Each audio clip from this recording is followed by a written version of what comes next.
las altcoin y luego tienes las stablecoin, que altcoin y Bitcoin tienen una volatilidad pues importante, ¿no? Como estamos viendo estos días, hoy Bitcoin está en el entorno de los 59.200, pero había caído, ayer estaba, si no me equivoco, Alba, en los 57.000, pero bueno, llegamos a los 74.000 hace un mes y una semana. Pues es un activo con volatilidad. Que alguno de los que nos estáis viendo dice, oye, a mí me gustaría incursionar en este mundo, por un lado invertir en Bitcoin, invertir en Ethereum, entender un poco las diferencias, pero me gustaría tener una parte de mis fondos dentro de una moneda que no tenga volatilidad, pero que me permita tener la interacción, tener la experiencia previa que necesito para ganar confianza sin sufrir volatilidad. Es decir, monedas que tengan paridad 1 a 1 con el dólar o con el euro. Bueno, pues esas son las stablecoins que también hemos visto en algún webinar donde hemos aprendido cómo se transaccionan de un monedero a otro y cómo podemos verificar dentro de la cadena de bloques que eso está sucediendo.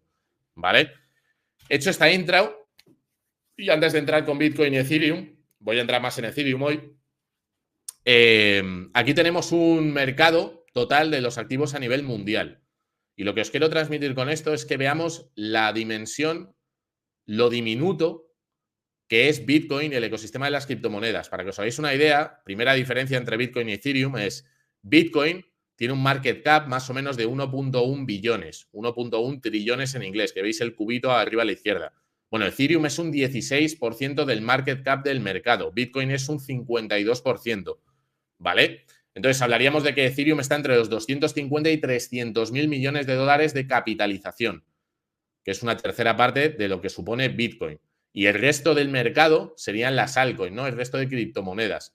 Por lo tanto, si comparamos primero el momento de mercado en el que se encuentra este nuevo activo, este nuevo tipo de tecnología, con activos tradicionales, como podría ser el oro, que el oro tiene un market cap de 16 billones, el arte 18 billones, los coleccionables, los coches, etcétera, tienen 6 billones, el equity, todas las bolsas a nivel mundial, 115 billones, el mercado de real estate 330, los bonos 300 y el dinero en líquido, en cash, 120 billones, pues imaginaos, me río porque me parece interesante, imaginaos el potencial que hay por delante de un activo que mejora desde mi punto de vista como reserva de valor. Ya solamente hablo de Bitcoin, no estoy hablando en este caso de Ethereum, pero también podríamos hablar de Ethereum en un mercado tan grande, el hueco que va a ocupar, ¿no? Sobre todo cuando las compañías, los bancos, los gobiernos lo empiecen a utilizar para diferentes fines, que luego veremos. ¿Qué potencial tiene de crecimiento, no? Entonces, solamente para hacernos una idea, si Bitcoin llegara al market cap del oro que hay aquí, que son 16 billones, y Bitcoin en teoría es el oro 2.0 y tiene unas propiedades y características que hemos explicado muchas veces que mejoran a lo que es el oro en sí por unas limitaciones que tiene, pues claro, estaríamos hablando de que Bitcoin tendría un precio de unos 750.000 dólares la unidad. Hoy estamos en 59.000. Entonces, yo creo que toda esa infraestructura financiera, la aprobación de los ETF en Hong Kong, la participación de BNP Paribas, que es el segundo banco más importante de Europa, que hoy ha anunciado que ya ha comprado ETFs de BlackRock durante el primer trimestre del año, la participación que tenemos nosotros como exchange, como engranaje y la comunicación que tenemos en el día a día con el sector financiero y bancario tradicional, donde estamos llegando a acuerdos de integración que anunciaremos próximamente, es que el potencial es enorme, o sea, es gigantesco, ¿no? Y aquí estoy hablando de Bitcoin, que como comentaba, representa el 50-52%, en este momento el 52% de la capitalización total del mercado de las criptomonedas, ¿no? Entonces, bueno, nos vamos a ir a Ethereum, pero antes de eso voy a hablaros de la teoría, ¿vale? Voy a hablaros un poquito de cómo llega, de la conceptualización de lo que muchos habréis escuchado que es la web 3.0, ¿no? Partimos de la web 1.0, nos podríamos ir a los años 90, y en los años 90 teníamos una relación con la infraestructura de comunicación que era Internet, pues muy distinta a la que tenemos hoy. ¿Y eso cómo se refleja? Pues se refleja en la web 1.0. ¿Qué es lo que nos permitía hacer la web 1.0? Pues principalmente utilizarlo como un medio de acceder a una información fija, a una información estática. O sea, los sitios web eran unidireccionales, eran del usuario hacia la plataforma, pero no viceversa, no eran ambas direcciones, no era bidireccional, ¿no? Entonces tú podías ver el contenido, pero no podías interactuar con ese contenido de forma significativa. Entonces, la mayoría de los sitios web pues consistían en páginas con imágenes, textos, contenido que se presentaba, pues como digo, sin mucha interacción. La web 2.0 es un cambio sustancial en cómo funcionan estas plataformas o la plataforma de Internet que nos permite interactuar, ¿vale? De forma colaborativa, donde tú puedes crear, donde puedes compartir, donde puedes subir contenido. Vemos todas las redes sociales de Facebook, de Twitter, de YouTube, de Instagram. Eso sería la explosión de la web 2.0, donde ya hay una interacción, pero a través de un prestador de servicios centralizado, que recoge, que aglutina toda la información que compartimos con él.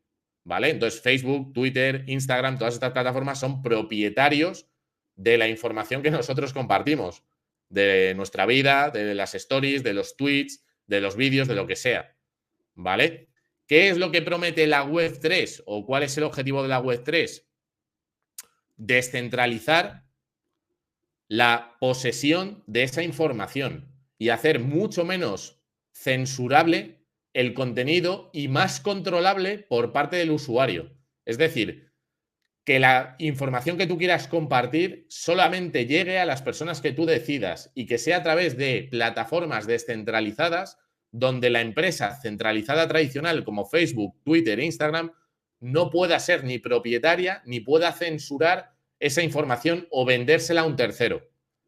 Esa es la promesa que hace la Web3, que es pues que todos podamos utilizar estas redes, ¿no? Estas cadenas de bloques, estas criptomonedas, estas blockchain, ¿no? Que se habla tanto, para poder ser propietarios de nuestra información.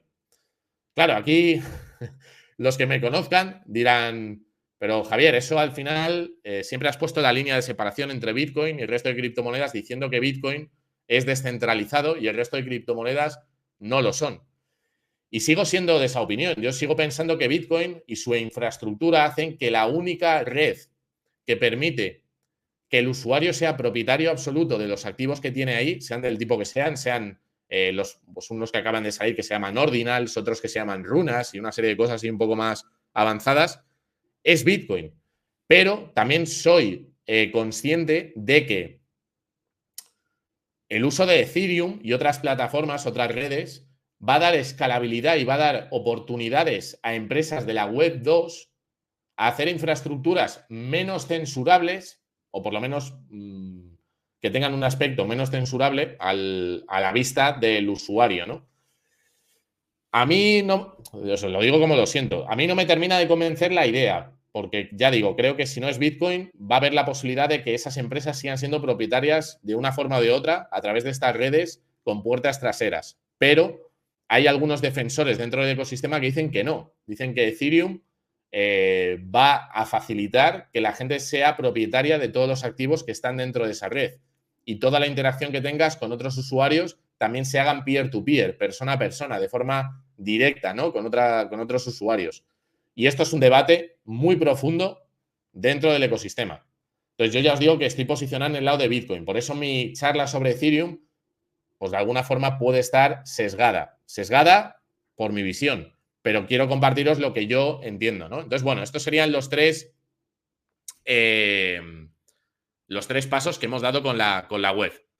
Bueno, vamos a irnos a Ethereum y aquí entra para mí la primera diferencia. Yo ya digo que no esto, yo voy a hacer la presentación intentando no hacer una crítica a Ethereum, porque sí que es verdad que hay muchísima gente que cree que el potencial es tan grande o más que el de Bitcoin. O sea, hay gente que lo que visualiza a futuro es que Ethereum lo que va a hacer es facilitar la tokenización de activos financieros tradicionales, por ejemplo, los bonos, las acciones de bolsa u otro tipo de activos que van a quedar reflejados en esa cadena de bloques y que diferentes brokers, bancos, fondos, etcétera, van a compartir esas redes para hacer más eficiente la compra, la venta, el intercambio, el mercadeo al final de esos tokens y que eso va a reducir los costes significativamente y va a aumentar la posibilidad de liquidez y la posibilidad de participación por parte de nuevos inversores,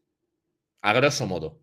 Ahora, desde mi punto de vista, eso es un poco más de lo que tenemos ahora, solo que va a mejorar la eficiencia a los que han tenido menos eficiencia por los motivos de la fricción tradicional de comunicación, como el SWIFT, como cámaras de compensación y este tipo de cuestiones que generan fricción dentro del mercado, donde tú pones una orden de venta de una acción y a lo mejor te tarda 5 días en ejecutar. Bueno, pues la promesa que te hace esta tecnología es que puedas ejecutarlo de forma instantánea y que se pueda trasladar a otro cliente de otra institución de forma más eficiente, ¿vale? Y esto es lo que hay mucha gente que dice, no, es que si esto se hace con Ethereum, el potencial de crecimiento de esta infraestructura, de esta plataforma, es enorme. Porque imaginaos que todos los mercados que veíamos antes en la gráfica con los cubos, repartidos por sectores, se trasladara a una plataforma como Ethereum para representar esos tokens. Y las instituciones tradicionales lo bendijeran diciendo, esta es la plataforma que se va a usar, porque es en la que nosotros, bueno, pues tenemos el backup o damos la seguridad, la infraestructura para que la gente intercambie activos. Pues eso es lo que Bitcoin se diferencia precisamente de esta propuesta. Y es que Bitcoin no necesita de terceros para validar la transferencia de valor. En el caso de Bitcoin, solamente los tokens de Bitcoin. Pero en el caso de Ethereum, tú puedes construir soluciones diferentes. Ethereum al final fue una creación que viene del año 2013, ¿no? Esto es una propuesta de software de este chico que veis aquí, que es Vitalik Buterin, que es un desarrollador de software y un criptógrafo que ya era usuario de Bitcoin y que, bueno, que tuvo esta idea de hacer una plataforma con los famosos contratos inteligentes, que básicamente los contratos inteligentes son piezas de software que ejecutan acontecimientos dentro de la red sin que un tercero tenga que intervenir en ese momento. Es decir, que tú programas que suceda algo en el momento en el que transfieres una cantidad o llega a una fecha concreta o se entrega un producto o hay una solicitud de compra X. Bueno, pues lo que hace el sistema es automatizar procesos, ¿vale? Eso es lo que hace el sistema, ejecutar piezas de software y guardar esos contratos de ejecución dentro de la cadena de bloques de Ethereum, que a diferencia de Bitcoin ejecuta las transacciones y las registra y las guarda en un libro contable.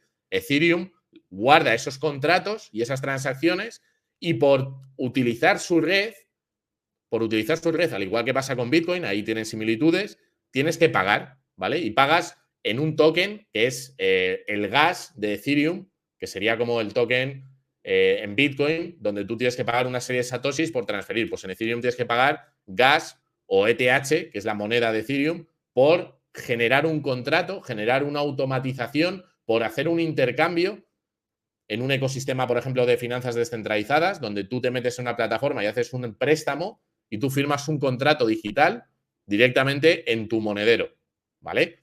Esa es la idea. Entonces, aquí hubo muchos participantes, como podéis ver en la diapositiva, pues todos eran desarrolladores. Segunda diferencia con Bitcoin. Con Bitcoin no sabemos quién es el creador. Sabemos que hay un seudónimo, que es Satoshi Nakamoto, que publicó el white paper, que estuvo escribiendo en un foro de matemáticos y criptógrafos hasta finales del año 2010 y que decidió desaparecer muy inteligentemente. Sin embargo, Ethereum fue una fundación que tuvo una fase de preventa, o sea, una fase ICO, una Initial Coin Offering, donde los desarrolladores se quedaron con una cantidad sustancial de Ethereum y el resto lo vendieron. Por lo tanto, el nacimiento de Bitcoin no tiene nada que ver con el nacimiento de Ethereum. Ethereum podría ser una startup que está lanzando un token para financiar una idea y los creadores de esa idea se quedan con una cantidad de tokens, de unidades, y en el caso de Bitcoin eso no sucedió. ¿Vale? Importante diferenciación hay que hacer ahí. Bueno, el lanzamiento fue el 30 de julio del año 2015. Esta fue la siguiente criptomoneda más conocida después del lanzamiento de Bitcoin. Hubo otras criptomonedas que también se lanzaron por estas fechas, pero la que tuvo éxito fue Ethereum en ese sentido. Entonces, como digo, es una cadena de bloques preparada para proporcionar la ejecución de contratos inteligentes, de piezas de software que automáticamente ejecuten procesos, ¿vale? ¿Qué es lo que propone también? Bueno, pues lo que propone es la creación, además de estos contratos inteligentes, la creación de aplicaciones descentralizadas. Es decir, que una aplicación descentralizada, ¿cuál sería? Pues, por ejemplo, una aplicación de préstamos y de poder dar préstamos o poder recibirlos. Que tú puedas ir con liquidez a esa plataforma no esté ubicada en ninguna jurisdicción, que simplemente te conectes como una página web en Internet vayas ahí con tu monedero, con tus 1000 euros en USDT, USDC o en Ethereum, y que tú decidas dejarles esos tokens a otro usuario que se conecta a esa plataforma y que por dejarle esos tokens te tenga que pagar un interés.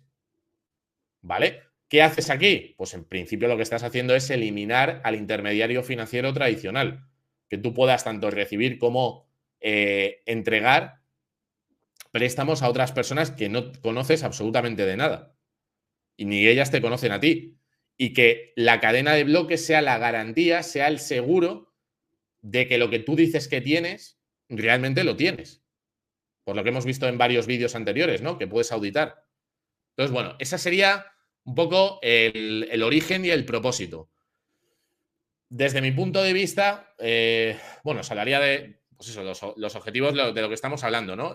La diferencia Bitcoin, por ejemplo, una de las limitaciones que tiene, y por eso también nace Ethereum, es la escalabilidad, ¿no? Se decía que Bitcoin, al tener un software de código que es C++, pues C++ es mucho más complejo al nivel programación que el software que utiliza Ethereum. Ethereum utiliza un software que se llama Solidity. Y en Solidity es mucho más fácil programar que en C++. Y además Bitcoin no permite programar más allá de la capacidad que tienen los bloques, o permite programar, pero es mucho menos escalable que Ethereum. Ethereum es más escalable también a nivel de poder procesar operaciones dentro de la cadena de bloques. Bitcoin, por ejemplo, solamente es capaz de procesar 6 transacciones por segundo. 6. Ethereum, pues puede procesar muchas más, ¿vale? Y también fue uno de los motivos de por qué la fundación Ethereum, los desarrolladores, decidieron implementar un cambio en el protocolo de consenso que utiliza la red. En Bitcoin es prueba de trabajo con los mineros, en Ethereum es proof of stake. Ethereum nació con la prueba de trabajo también, pero decidieron cambiar la proof of stake, entre otras cosas, por el tema de la escalabilidad, porque decían que era más escalable. También genera debate eso. ¿Por qué Ethereum, desde mi punto de vista, no compite con Bitcoin como un buen almacenamiento de valor? Porque no es su propósito. Porque si Bitcoin lo que te está diciendo es, desde el año 2009, aunque han habido mejoras en la red, pero no ha habido cambios significativos ni sustanciales dentro de el orden y las características de lo que Bitcoin te ofrece, o sea, Bitcoin es lo que es en el año 2009 y sigue siendo lo mismo. No podemos decir lo mismo con Ethereum. Ethereum ha hecho cosas y ha implementado cambios muy drásticos. Por ejemplo, hubo un hackeo de una aplicación en el año 2016, 2017 y se hizo una bifurcación, un hackeo que robó muchísimo dinero, muchísimos fondos a los usuarios de Ethereum en una aplicación descentralizada. Y entonces lo que pasó es que se hizo una bifurcación de la cadena para revertir el robo y devolverle los fondos a los usuarios. Claro, aunque el fin era loable y era un fin respetable, en el fondo lo que te estabas diciendo, revirtiendo la cadena, es que eras capaz de modificar la información de la cadena, de la red. Y si tú eres una persona que deposita su patrimonio en una red descentralizada e inmutable, lo último que quieres es que haya una serie de personas que tengan la capacidad de cambiar esa información. Y ahí nació otra criptomoneda que se llama Ethereum Classic. Ethereum Classic mantiene el hackeo original que se hizo en la cadena y también mantiene el protocolo de consenso original, que es la prueba de trabajo. Sin embargo, Ethereum cambió por decisión de los fundadores a Proof of Stake, por darle más escalabilidad y poder hacer las cuestiones que estamos hablando, y revirtió el hackeo y devolvió los fondos a los usuarios que se habían visto perjudicados. Entonces, yo creo que estas son cosas importantes que hay que entender a la hora de invertir en un activo o invertir en el otro, ¿no? Bueno, he hablado un poquito del protocolo de consenso. Aquí lo podéis ver. Os lo voy a intentar explicar de la forma más sencilla posible, ¿vale? El protocolo de consenso, o sea, todas las criptomonedas necesitan llegar a un acuerdo entre ordenadores, entre nodos, que son quienes almacenan la información de lo que está ocurriendo en la red. Entonces, Bitcoin apostó por un sistema que utilizase energía del mundo real y que alimentara a las máquinas que tienen que hacer esos cálculos, esos puzzles, porque al final son puzzles, donde tienen que conectar pues una serie de piezas para dar un resultado concreto y que luego los validadores miren el puzzle y digan, vale, el puzzle está bien hecho, te llevas la recompensa y esa es la función de seguridad de Bitcoin. Hay una prueba de trabajo de que tú has tenido que hacer miles y millones de cálculos utilizando energía del mundo real para llegar a construir ese puzzle que el sistema te requiere. ¿Vale? En el caso de Ethereum, no funciona con Proof of Work, no funciona con este puzzle. Funciona depositando las propias unidades del protocolo, los propios Ethereum que ya se han emitido, a la red. Y cuantos más token deposites en la red, más porcentaje de nuevos tokens vas a recibir. O sea, es una prueba de depósito. Tú depositas muchos tokens de Ethereum, tienes incentivos a, si eres el que valida un bloque nuevo, que se minan en Ethereum cada 16 segundos, en el caso de Bitcoin es cada 10 minutos más o menos, a que te entreguen una recompensa de nuevos tokens que genera automáticamente el software. Entonces, aquí no hay energía del mundo real. Aquí lo único que hay es que tú tengas ya Ethereum, lo deposites y por depositarlo te den nuevos Ethereum y que tengas incentivos a decir la verdad precisamente porque te favorece al tener Ethereum depositado que los demás nodos efectivamente vean que la información que les transmites es correcta, ¿vale? Entonces, hay una diferencia enorme en el protocolo de consenso y a mí me parece que vincular la generación de nuevos bloques, de nueva información en Ethereum a las unidades que tú tengas de ese token, de esa plataforma, no es tan seguro ni es tan democratizable, digamos, como hacerlo a través de la red de minería de Bitcoin. Aunque es verdad que la red de minería de Bitcoin, en el nivel en el que está ahora, tampoco es fácil ya participar en la red y recibir recompensa. O sea, te tendrías que unir a una de estas granjas enormes de minería que hay, ¿no? En el caso de Ethereum pasa lo mismo. Lo que hay son granjas, entre comillas, de nodos donde hay depositado una cantidad de Ethereum. Tú depositas tus Ethereum ahí y como participante de esa red, de esa pool, a ti te dan la parte proporcional de Ethereum que deposites. Hicieron una base inicial que eran 32 Ethereum. Un Ethereum hoy, luego veremos el precio, pero está en los $3.000 más o menos. ¿Vale? Entonces, como decía, Ethereum tiene la facilidad de que nos permite construir herramientas, plataformas, piezas de software y Bitcoin no. Bitcoin es una roca y Ethereum, o sea, esto para que nos pongamos en contexto de lo que representa cada una de las dos alternativas es Ethereum, desde el punto de vista, es una empresa tecnológica de software que nos permite construir infraestructuras en el ecosistema DeFi, aplicaciones, tokens, y nos permite, bueno, pues ejecutar procesos, utilizarlo por parte del sector financiero tradicional, pero que se creó a través de una fundación y que tiene posibilidades de que sea categorizado como un security. ¿Por qué? Porque Ethereum además sigue en evolución, Ethereum sigue desarrollándose. Y no solamente eso, Ethereum, luego lo veremos, pero Ethereum tiene cientos de miles de competidores. Cientos de miles de competidores. Pero sí que es verdad que el sistema tradicional ha elegido a esta plataforma pues porque ya hay muchos intereses alineados en ese sentido. O sea, no la han elegido por otra cosa. Y es muy difícil que llegue otra, que a veces veréis anuncios de Algorand o de Polkadot o de Cardano, que están llegando a acuerdos con consorcios, con empresas, con sectores, y es verdad que lo están haciendo, para construir aplicaciones sobre sus redes, ¿no? Entonces, Ethereum tiene competencia. Bitcoin no tiene competencia. No la tiene.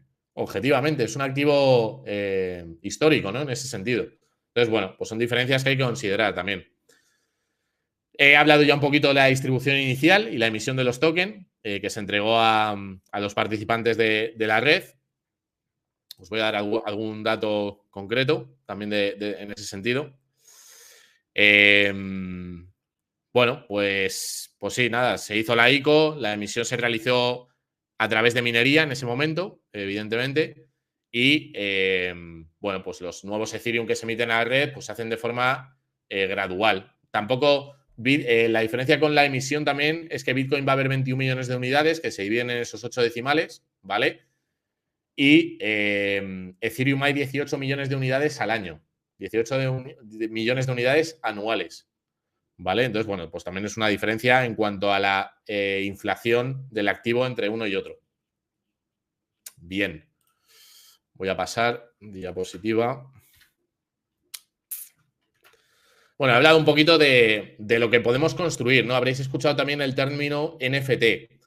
El término NFT, que sería Non-Fungible Token, que si os digo esto NFT, yo creo que nos quedamos exactamente igual. Al final, los tokens de Bitcoin, las unidades de Bitcoin y los satoshis, ¿no? Los decimales, son fungibles. Fungibles significan que tú puedes usar un token de Bitcoin u otro token de Bitcoin o un euro, una moneda de un euro, otra moneda de un euro, y eso es la fungibilidad.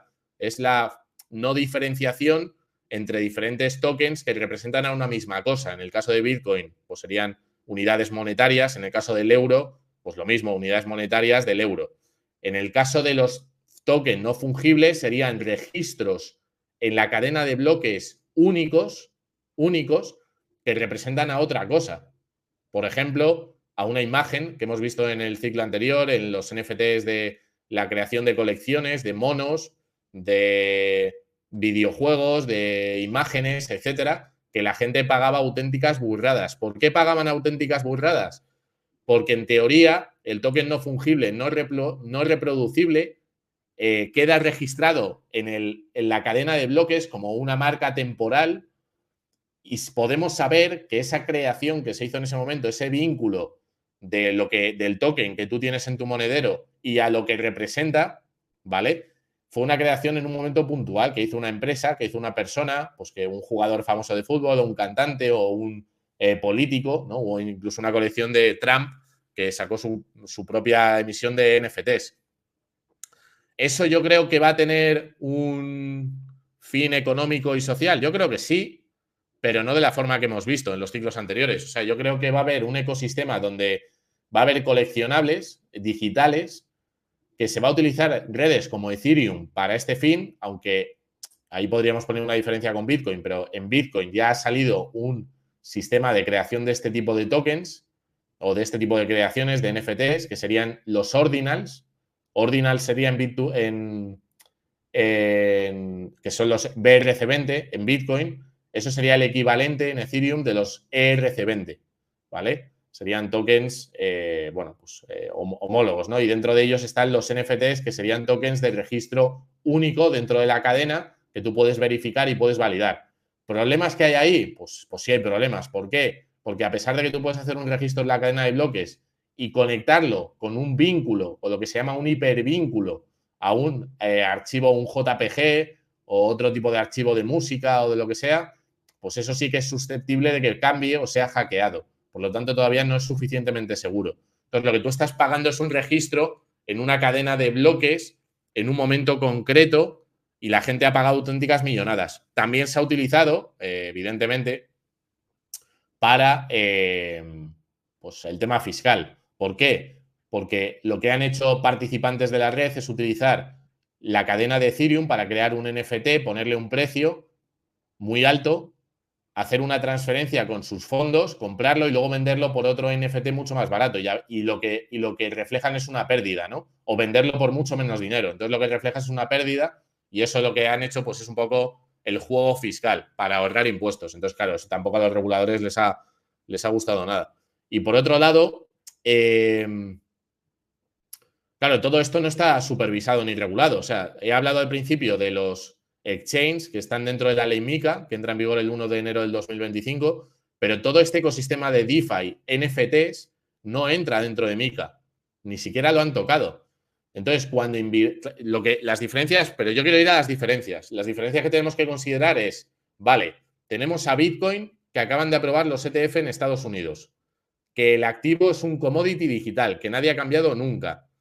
Sin embargo, tenemos Ethereum con una serie de utilidades y herramientas que no están reguladas a día de hoy y que además dentro de la red se están utilizando plataformas de DeFi sin KYC, sin conoce a tu cliente, para enviar y transferir tokens o dar préstamos. Y además se está intentando hacer ingeniería fiscal, de alguna forma, para pagar menos impuestos. Por lo tanto, tengo un activo que es Bitcoin, que está siendo abrazado y bendecido por el poder financiero tradicional, y tengo una plataforma que sí, que de alguna forma están utilizando en el backend, en la trastienda, sin hacerlo público, que Hong Kong Ha aprobado también un ETF de Ethereum, es cierto, de Bitcoin y Ethereum, pero que tiene todas estas particularidades que lo hacen sensible. No solamente estas dos que he mencionado, sino otra que me parece importante, que son las monedas estables, las stablecoins, que principalmente funcionan sobre Ethereum, ¿no? USDT, USDC, y que dependen de la emisión que hace un tercero y que refleja esos tokens paridad 1 a 1 con el dólar, que supuestamente esa empresa emisora tiene en un depósito o en activos líquidos a corto plazo, como deuda pública. Entonces ahí también hay una fricción que yo considero importante a la hora de decidir invertir en Bitcoin o en Ethereum. A mí lo que Bitcoin me da es seguridad. A pesar de la volatilidad que tiene hasta ahora, sé lo que es, sé lo que fue y sé lo que será. Y ahora, además, se suma la claridad regulatoria y la claridad del sector tradicional de lo que quiere que sea Bitcoin y de la integración que están haciendo. Con Ethereum,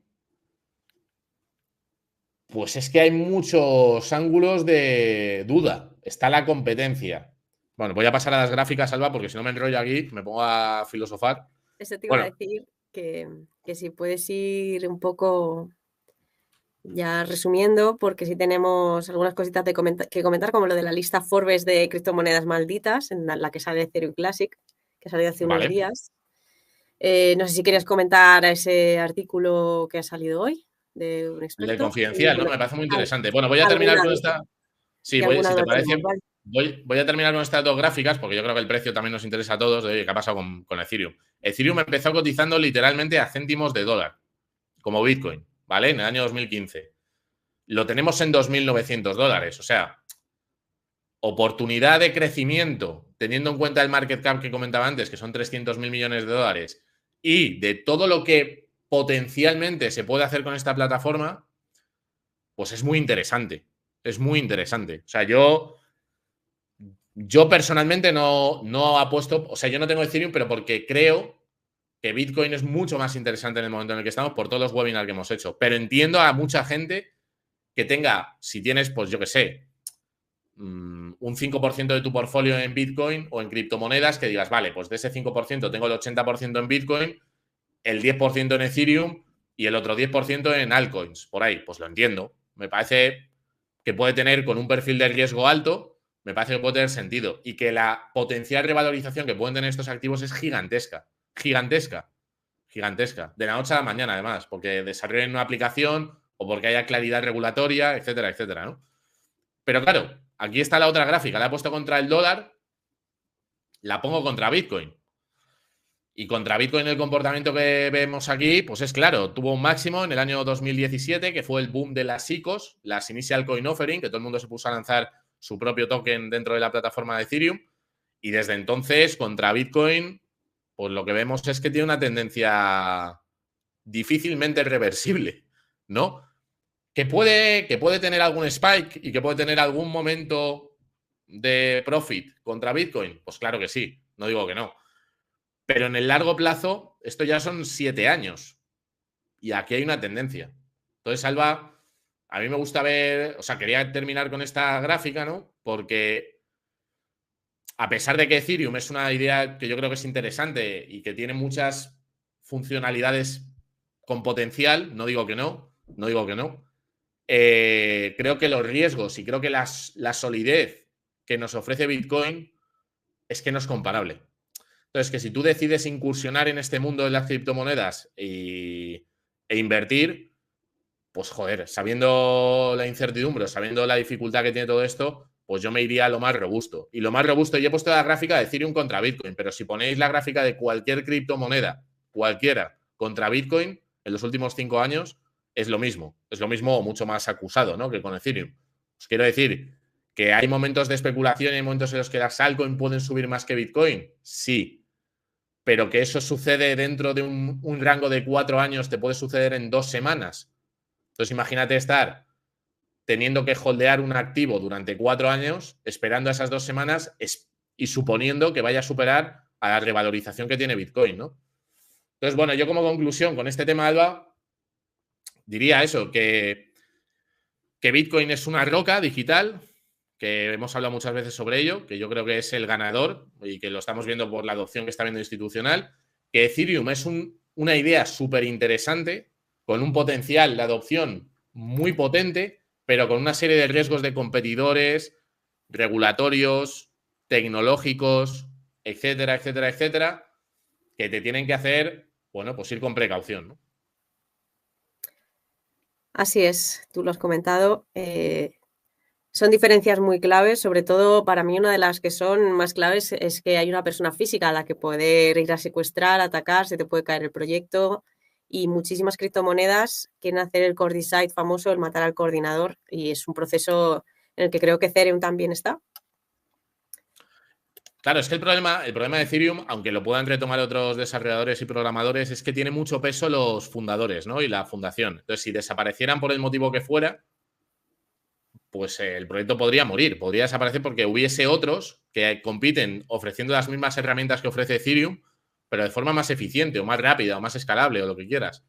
Y eso, pues Bitcoin es que no pueden competir con él. Es que no pueden. Así es. Y es que ha sido muy polémico una lista que ha sacado Forbes hace muy pocos días. Voy a poner Sí. aquí un poco algunas de las criptomonedas.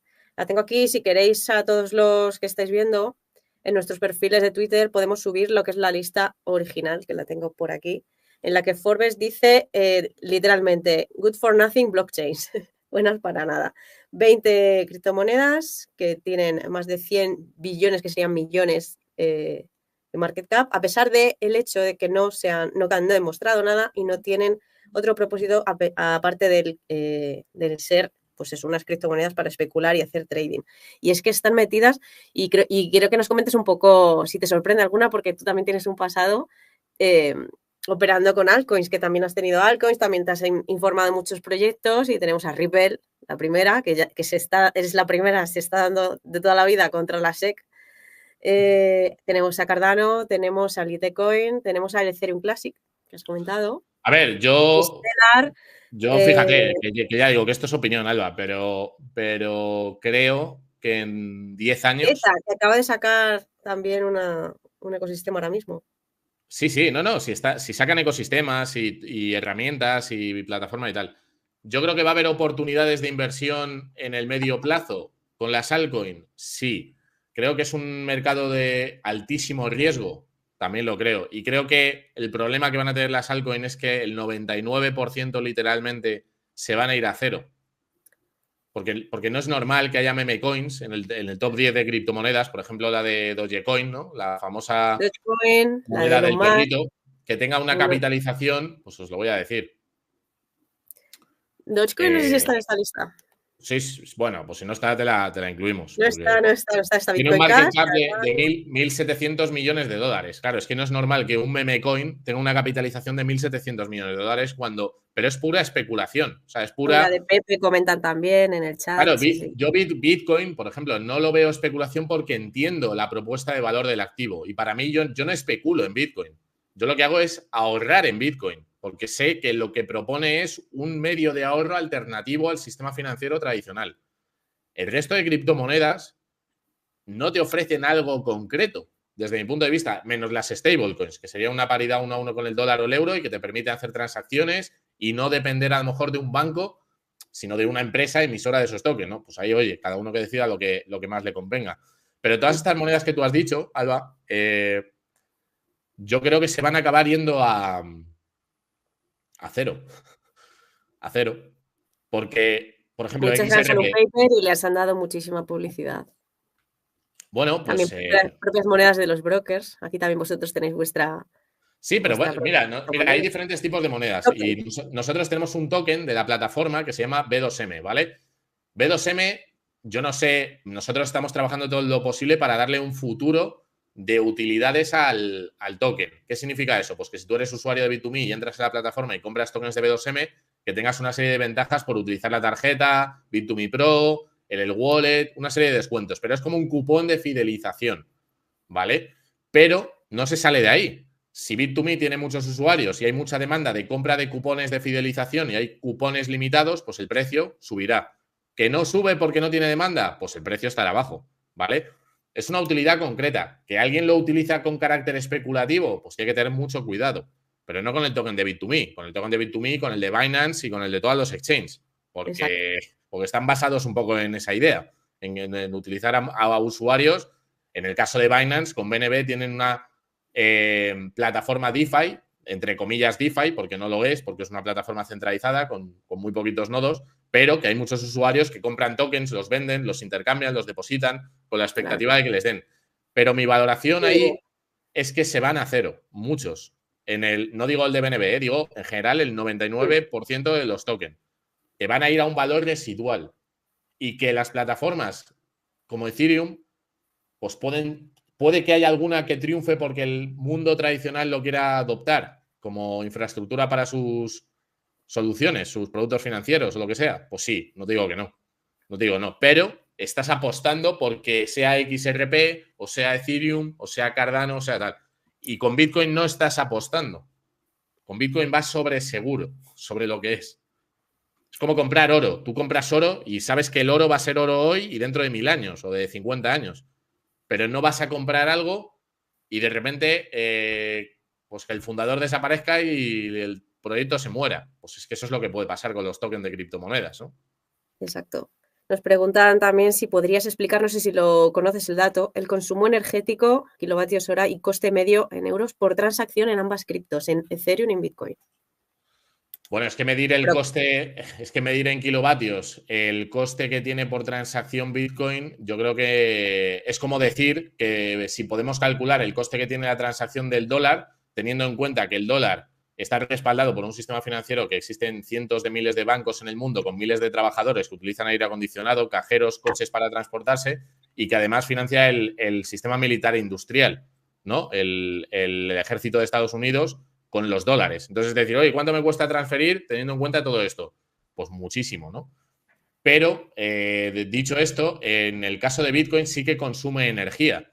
Pero consume energía, claro, hay gente que piensa, no, es que es malo que consuma energía. No es malo que consuma energía porque el problema no es la energía que consume, es el origen de la energía que consume. Es decir, hay energía eólica, hay energía nuclear, hay energía geotérmica, hay energía fotovoltaica, etcétera, etcétera, etcétera. Si tú utilizas infraestructura de Bitcoin para alimentar a tus máquinas con el origen de la energía renovable, con un origen de la energía limpia, eso que no hay ningún problema en consumir energía. No hay ninguno. El problema es que la energía que consuma sea de origen contaminante. Y a los mineros de Bitcoin se les está incentivando cada vez más a utilizar energías renovables. ¿Por qué? Porque los políticos penalizan el uso y castigan con impuestos el uso de energías contaminantes. Por lo tanto, si tú eres minero, lo que quieres es reducir el coste. Por lo tanto, te vas a ir a instalaciones de energías renovables. ¿Y eso qué significa también? Que esas instalaciones de energías renovables que a día de hoy no son rentables ni eficientes, Bitcoin tendría el potencial de financiarlas. Tendría el potencial de subsidiar esas instalaciones con el excedente de energía que se tira o no se consume y sin embargo, con Bitcoin, que actúa como una pila que puedes encender y apagar con un interruptor, podrías consumir esa energía y subsidiar esas instalaciones. El problema es que a Bitcoin se le ha atacado muchísimo desde el punto de vista energético, mientras no estaba adoptado por las instituciones tradicionales. Ahora, si buscas un estudio, un artículo de KPMG que salió hace 3 meses cuando aprobaron los ETF, o qué casualidad, o con el Banco Mundial, ya están diciendo que el consumo de energía de Bitcoin no solamente es deseable, sino que es beneficioso para este tipo de instalaciones. Y eso lo publicó el Banco Mundial y KPMG. Claro, salió Elizabeth Warren, que es una senadora de Estados Unidos, diciendo que una transferencia de Bitcoin te costaba lo mismo, teniendo en cuenta que solo procesa 6 por segundo eh, y que tomaba en cuenta toda la red de minería de Bitcoin, decía que consumía lo mismo una transacción que una casa media de Estados Unidos al mes. Pues es una chorrada, porque al final lo que Bitcoin hace es, primero, lo que Bitcoin es un registro de propiedad global, digital, ¿vale? Y eso es más importante desde mi punto de vista incluso que la transacción. Pero es que la transacción, tú puedes utilizar segundas capas para transaccionar, pero no contamina la transacción en sí. O sea, el sistema lo que está dando es una seguridad a la propiedad privada. ¿Quién da seguridad a la propiedad privada en este momento? Las instituciones estatales.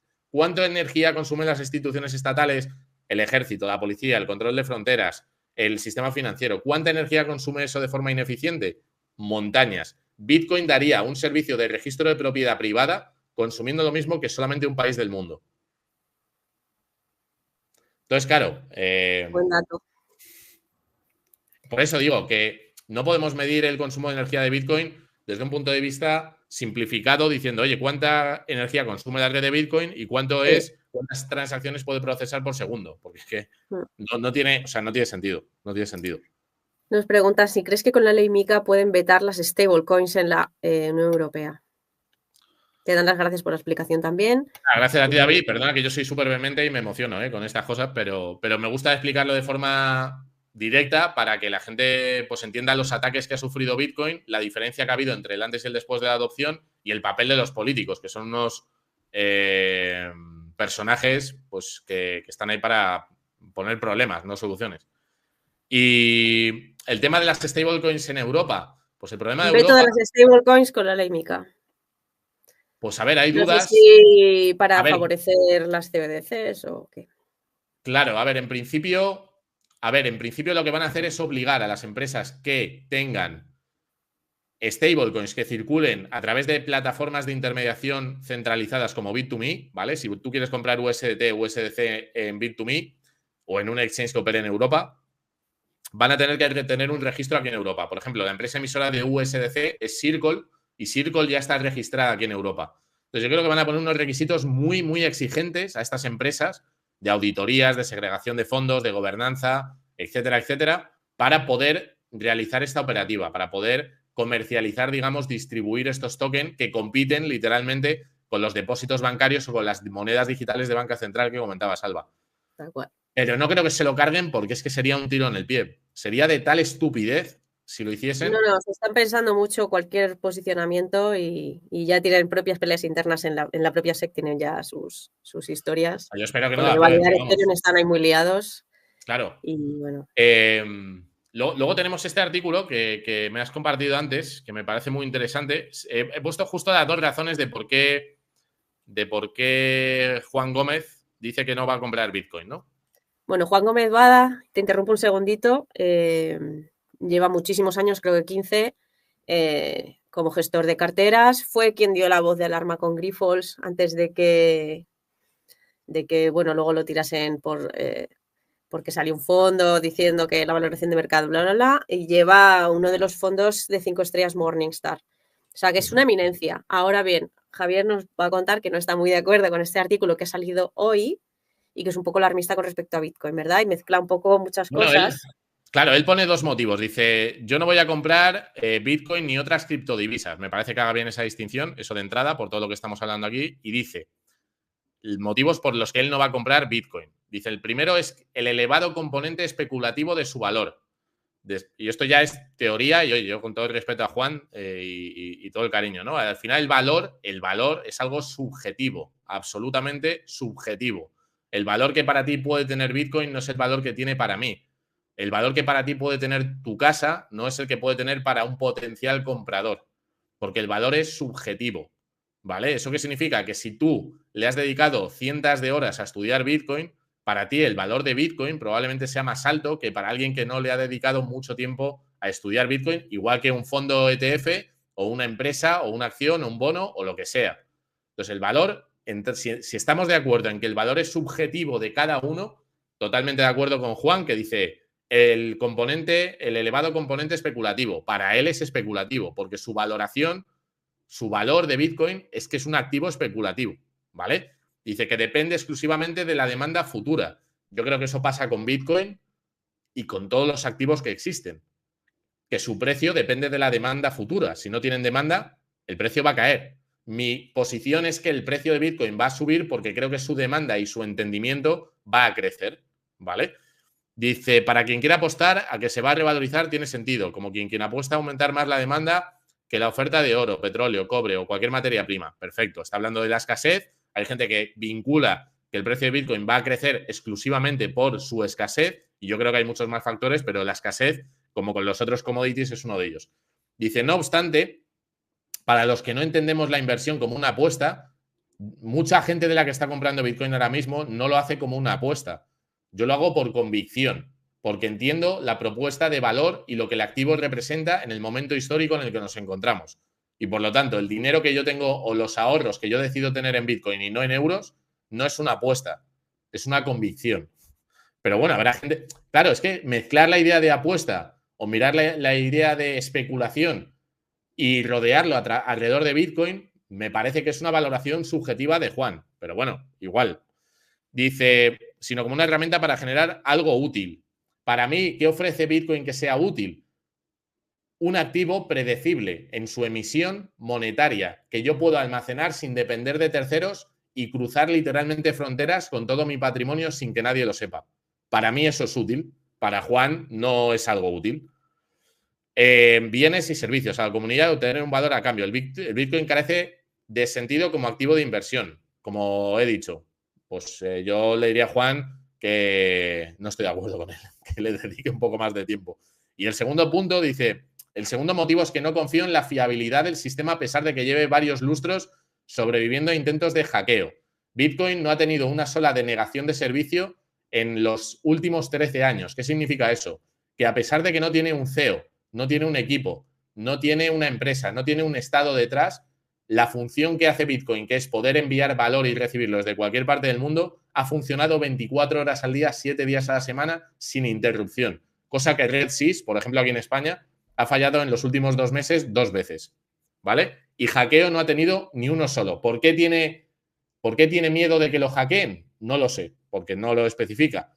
La ciencia puede crear otra criptodivisa mejor, de manera que la comunidad pierda el interés en Bitcoin y se interese por otra nueva cripto. Hemos hablado de las diferencias que tiene Bitcoin con el resto de criptoactivos, con la infraestructura de minería, de seguridad que eso otorga a la red, para apuntar las transacciones y crear esos bloques de información que se conectan uno tras otro. ¿Vale? No hay ninguna criptomoneda que pueda alcanzar eso sin hacer una promoción, pero es que si hiciese una promoción, ya habría un interés detrás de un tercero, cosa que Bitcoin no tiene. Bitcoin, aparte del código, ha crecido con una serie de propiedades emergentes de la comunidad y de la gente que ha participado, que eso no es replicable. No es replicable. Ni siquiera con Ethereum, como hemos visto en esta charla, y con el resto de criptomonedas ni te cuento. Por lo tanto, es un activo que no es replicable, aunque haya otra criptomoneda que puede transaccionar más rápido. A mí eso no me sirve para nada. Yo lo que quiero es seguridad y descentralización y la garantía de que nadie va a modificar mi activo. Entonces, para eso, pues no especifica cómo lo van a hackear tampoco. La ciencia puede crear otra criptomoneda. Ya he hecho la separación. Por otro lado, que Bitcoin haya evitado ataques con la tecnología pasada no significa que la tecnología futura no pueda conseguirlo. Pues vale. Pues aquí me imagino que se refiere a la computación cuántica. La computación cuántica tendría una posibilidad de atacar a Bitcoin, pero no a Bitcoin, a todo el sistema financiero, de códigos nucleares, etcétera. Lo que podría hacer Bitcoin es una actualización en su código abierto, en su software, escribir una línea de código, hacer una bifurcación de la cadena que ha sido atacada y en la computación cuántica que haya roto la seguridad de Bitcoin en ese momento ya no sirve para atacar al nuevo Bitcoin. Entonces, tampoco lo veo. Cada vez hay mayor incentivo a hackear Bitcoin y las herramientas para conseguirlo cada vez son más potentes. No te dice qué herramientas, te dice que cada vez hay más incentivos, que estoy de acuerdo porque cada vez va a haber más dinero depositado en Bitcoin. Concretamente en este momento es un hotbot de 1.1 billones. O sea que me imagino que ha habido hackers y me imagino que ha habido gobiernos que han dicho, oye, aquí hay un pastel bastante goloso. ¿Por qué no lo atacamos? Intentamos quedarnos con lo que hay. Y nadie lo ha conseguido. Por lo tanto, son argumentos que yo veo poquillo flojos, sinceramente, pero bueno, con todo el respeto, yo encantado de debatir con Juan si un día se presta.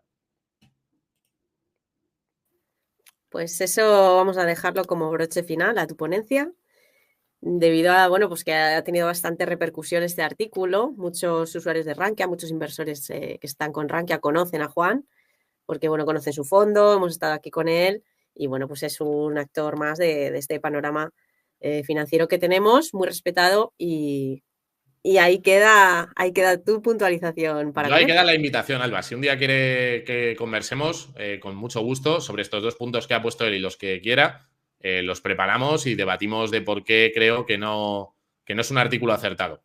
Lo creo, o sea, y no pasa nada, porque a lo mejor él tiene razón y yo no, pero encantado de debatir. Lo que sí os pediría a los que habéis estado en este directo en vísperas de puente, ¿no? Y en estos acalorados comentarios, que nos dejéis un me gusta si os interesa este tipo de contenido, a Alba y a mí, al equipo de Rankia, y daros las gracias de nuevo por estar ahí todas vuestras preguntas, ¿no? Y bueno, que tenemos otro webinar dentro de poquito, si no me equivoco, Alba, que tenemos también el link de Bit2Me, por si alguno queréis utilizar la plataforma y registraros.